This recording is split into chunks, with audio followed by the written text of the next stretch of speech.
যারা আমার এই ভিডিওটা দেখছেন আপনাদের জন্য একটা ভিডিও বানাচ্ছি। আসলে আমি রেগুলার না, তো একটা উপকারের জন্য আর কি। সেটা হচ্ছে যে আমি বিকাশের একটা ট্রিক্স নিয়ে হাজির হচ্ছি। সেই ট্রিক্সটা হচ্ছে আপনার বিকাশের বিকাশ আপনি যেটা হচ্ছে যে সেন্ড মানির ক্ষেত্রে, সেন্ড মানিতে আপনি যদি দেখুন আমার প্রিয় নাম্বার অলরেডি 5টা আছে, হ্যাঁ। তা আমি চাচ্ছি যে নতুন একটা নাম্বারে সেন্ড মানি করব।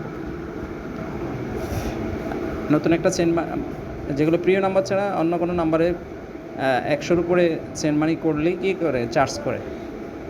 তা আমরা 100-র উপরে বলতে 1000 টাকা সেন্ড মানি করতে পারবো, বা 2000 টাকা বা 3000 টাকাও করতে পারবো। আপনি দেখেন, প্রথমে আমি একটা নাম্বার সিলেক্ট করলাম যেটা আমার প্রিয় নাম্বারে নাই। সেখানে আমি কী করলাম, 100 টাকা প্রথম সেন্ড মানি করলাম, এটা ফ্রি।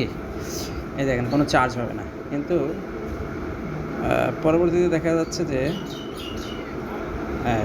আপনার আমি 100 টাকার পরে যদি 101 টাকাও কী করি সেন্ড মানি করতে যাই, সেখানে আমাকে 5 টাকারই চার্জ করছে। এখন আমি কী করলাম, 100 টাকার বদলে 99 টাকা দিচ্ছি। 99 টাকা দিলে চার্জ করে না। এভাবে আপনি মনে করেন 99, 98, 97, 96, 95, 95, 94, 93, 91, 90 এভাবে করে ট্রানজ্যাকশন করলেন।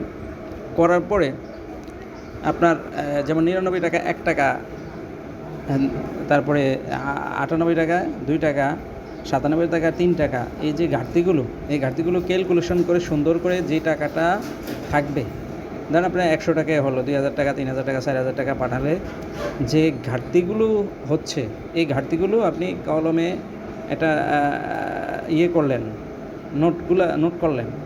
অথবা আপনি যখন ধরেন লেনদেন করতে করতে ভুলে গেলেন, একটু অফ রাখলেন, আপনি স্টেটমেন্টে গেলেন, স্টেটমেন্টে যায় আপনি খেয়াল করবেন যে আমি কত লেনদেন করলাম। তাহলে এটা একটু নোট ডাউন করলেন, করার পরে আপনি ওই গ্যাপটা পূরণ করেই একসাথে বাকি ট্রানজ্যাকশানটা পাঠাতে পারেন। কারণ 1 টাকাও চেইন মানি করা যায়। ধর আপনি 200 টাকা পাঠালেন একজনের কাছে, প্রথমে 100 টাকা, তারপরে 99 টাকা, তারপরে 3 নম্বরের ট্রানজ্যাকশানটা হবে 1 টাকা। আমি ওটাই আপনাকে বোঝাতে চাচ্ছি। তো এভাবে বিকাশে 5টি প্রিয় নাম্বার ছাড়াও সেন্ড মানি করা যায়। যদি আপনার যাকে পাঠাবেন উনি বিরক্তি প্রকাশ না করে, তো এভাবে লেনদেন করতে পারেন ওনাকে প্রিয় নাম্বার ছাড়াও। ধন্যবাদ ভিউয়ার্স, নতুন নতুন ভিডিও নিয়ে হাজির হবো ইনশাআল্লাহ, দোয়া করবেন।